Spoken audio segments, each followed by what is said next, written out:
Hey everyone, welcome to Ask Miss Bell. Welcome to part 2 of the video on spiritual peace. I hope you guys really enjoyed this video. I had to clip the video and cut it in half as I did not meet the duration of the video requirements, but I hope you enjoyed this video, and here we go, back to the video. So yeah, the thoughts that I had, would go in many different directions. And, it gave me time to really think about where my mind was and prioritize. So again, I was grateful for the space. I was grateful for having the time alone. I've always sent gratitude for that time because it was the biggest time for me, but also the most important time that I knew I needed to take to heal. And I gave myself that space. So time alone is definitely a very important key to finding spiritual peace. And regulating, they just go hand in hand, regulating your emotions. So when anything else comes in life, it's not going to hit you like a ton of bricks. And actually, once you start mastering your emotions, it comes in stages. And so the next season something tough comes in life, guess what? You process that even quicker because you've learned to process your emotions. Now the third most important thing for spiritual peace is going to be boundaries. Boundaries. I cannot stress how important boundaries are in your life. And first, we're going to talk about, there's going to be four places you're going to have to place boundaries, right? Your friends, your family, your coworkers, and your neighbors, and then add anything else you need on the bottom of that. But those to me are the four most important things that you're going to have to manage, right? So number one is friends. And you're going to have to clean house. And you're going to have to pay attention to all those people who probably trigger you to a certain extent where they're not giving you good energy. Now, again, we're back to once you've emotionally regulated, you're going to be able to dive into this stage. Some people just get rid of people without any emotional regulation. And that doesn't make sense, right? You don't want to get rid of people when you're not really in a space just because you're upset, because you're this. No. That's not very healthy. And I will never advocate for that. I would say first, get straight and with your mind, get straight with your emotions, and take accountability for your participation in any of these events, and then move forward, right? Then say, okay, this is what I'm going to do. This is where I'm at. This is how I feel. But these are going to be my standards from here forward. Yes, I participated in this way. Yes, I know I felt this way. Maybe I overreacted. But I you're wise. I was feeling this way because of this. So when it comes to friends, you might be able to have these conversations with your friends and be able to rectify things. But if you feel that there are things that you can't rectify with certain people, or just that you no longer feel in alignment, because again, this is what you're going to gain. The things you'll gain from emotional regulation and time alone is where you want to put your time in and to who, because that is crucial, right, on where else you want to go in life and what you're setting yourself up for. So definitely navigating these friendships and making sure that they are contributing to this version of yourself that you are welcoming and embracing, and if they're going to respect that, right? And if you feel like maybe some of these people bring you back into old habits that you no longer really align with, then you clearly know what you're going to have to do. And maybe this would be reducing time, but it's very difficult to really decide how long this process is. I can get into this topic much more later in terms of releasing, because I feel like there's so many dynamics when it comes to this. But boundaries with people will have to happen in order to maintain this spiritual peace. So definitely with friends, navigate. You can't give your energy to everyone. Also, you have to know who the takers are.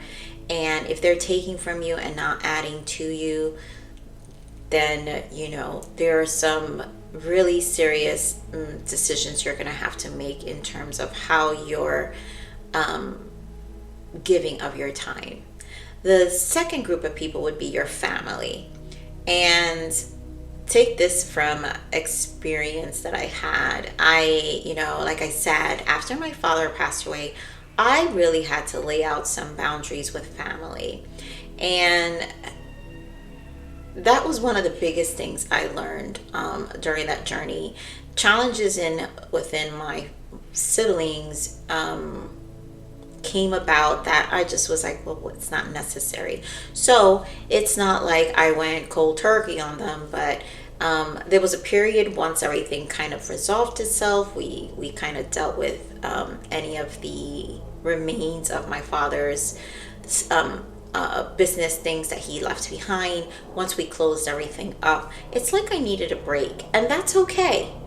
Take a break. I did this completely guilt-free. And at this point, I was already doing all the spiritual practice, all this, I had conquered this emotional regulation that I was like, I need a break. I need to take a step back. They didn't hear from me for a long time. I learned to say no, right? So no is actually a full sentence. And I learned to say no to things, and because I had to take care of myself. And that is something you have to prioritize for yourself if you want to really learn how to bring spiritual peace into your life. So definitely creating those boundaries with family. Not every relative is going to be there for you. And I think that's the other question you're going to have to ask, because you learn the law of detachment, which is another thing you'll learn during your spiritual journey. I can get into that topic on another time too, because I'm really trying to stay focused on this journey of spiritual peace. But the law of detachment helps you understand that you're not attached to anything or anyone. And it's not in a egotistical way, because trust me, I am a full-blown empath. But it's in a way that you're not affected or responsible for outcomes or results of other people's lives. And once you release yourself from that idea or that attachment or that guilt or shame or whatever feeling that sometimes, and not sometimes, a lot of the times families will make you feel, you learn to really set yourself free. And I cannot tell you the set of freedom you're like, the feeling of freedom you're gonna feel when you realize that you're not responsible for the outcomes or results of other people. And once you sit with that, you're really, really going to feel a big burden off your back, or weight off your shoulder, or just in your spirit and your soul. And you'll really truly set yourself free at that point. The other thing is coworkers. Those are the third groups that I will say. Don't engage with toxic coworkers or workers who chit chat a lot in the office. Those are key things you'll learn as you grow into your career or whatever, or your job, wherever you're currently at. There's a relationship you need to maintain. Maybe you'll find a few that, like, I wouldn't even say a few, maybe one person that you like, I really connect with this person, and you can be wholeheartedly honest with them and genuine with them. But the truth is, like many videos you'll see, coworkers are not your friends. Now, there's a need to pass time, and that you understand. But if you're trying to elevate your life and you're really trying to find this spiritual peace specifically, you're going to have to get away from the negativity. You're going to have to get away from the conversations about what's going on in the office or anything else. You're going to have to do some self-preservation. One, because, especially if you're working for corporate, there's always a lot of noise, and it's been shown that some coworkers are quick to drop your name when they want to deflect. So it's best to kind of keep that space to yourself, or this silence or this mystery about your life, and also kind of what you do at work. Now, it's not hiding. I don't believe in that job security crap that people do where they withhold information to complicate your life, to complicate the lives of other people for the sake of job security. I don't believe that. At least that's not the world I like to work in. Again, like I said, I do work for corporate, and I don't advocate for that, but I've seen it and I've lived through it many times that we could talk about in another video for sure. But you don't, at the end, it's about your authenticity, integrity, and maintain your truth. And that goes back to your spiritual peace. Your truth is everything. Coming back to spiritual peace is your authentic self. And there are things that you just won't be able to consume, tolerate, and toxic coworkers is definitely going to be one of those things.